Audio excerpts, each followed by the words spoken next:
Hey guys, it's Nathaniel here today and I'm going to tell you things that I've learned after producing Downturn.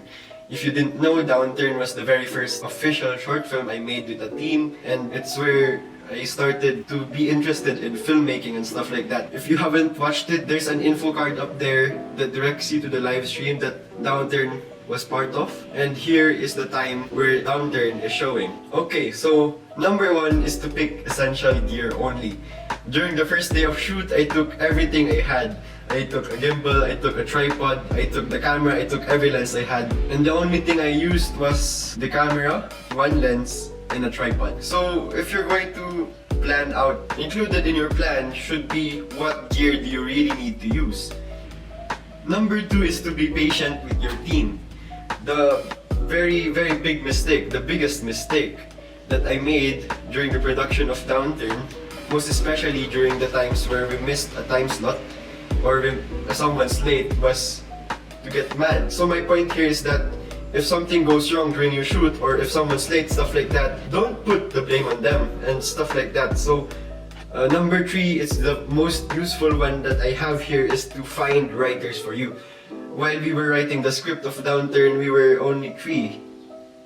I had me, my partner during a seminar, and our advisor.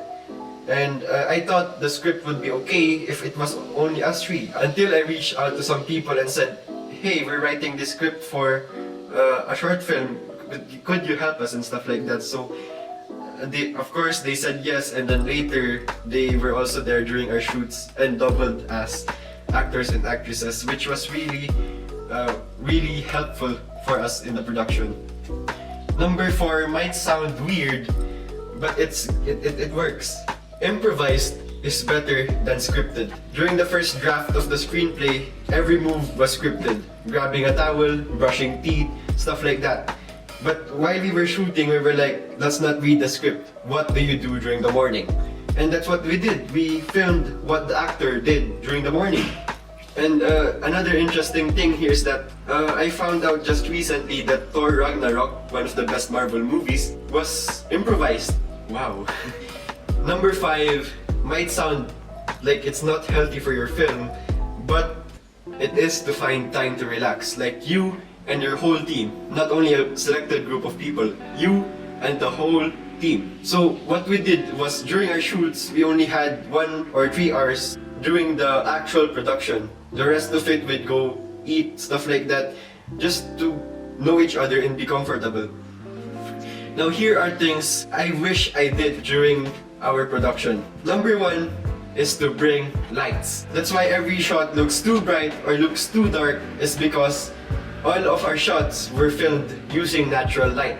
Light coming into the building we were using, and light from probably our flashlights and stuff like that if we needed to. But most of the scenes, we had to use natural light, making it very hard to emphasize on our subjects and stuff like that.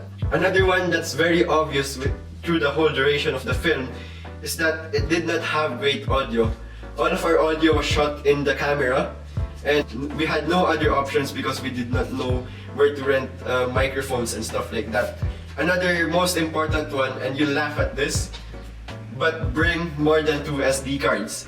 We shot this thing in the hospital where almost all of the facilities are being used. That's why we only had limited access to it, and for a given time only.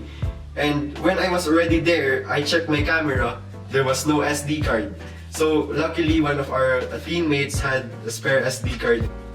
Another one that's very important is that adult roles should be played by adult actors. In front of you right now are the roles that needed to be adults but were played by minors. Even me, I played a teacher and a bartender for no reason. Luckily, we had 2 adults with us in the talent group. The last one in here is to establish any way of direct communication with our teammates.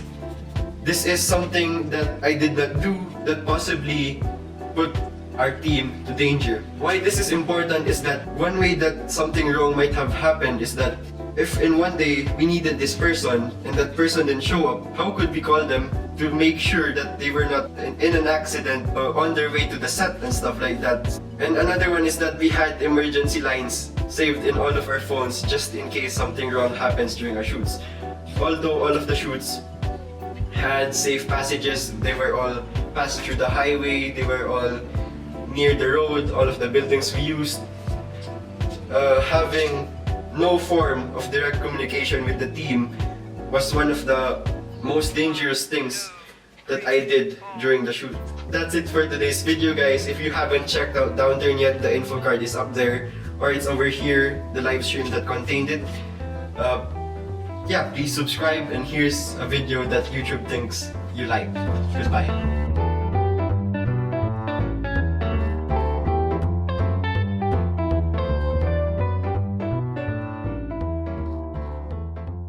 If something goes wrong during your shoot, or if someone's late, stuff like that, don't put the blame on them.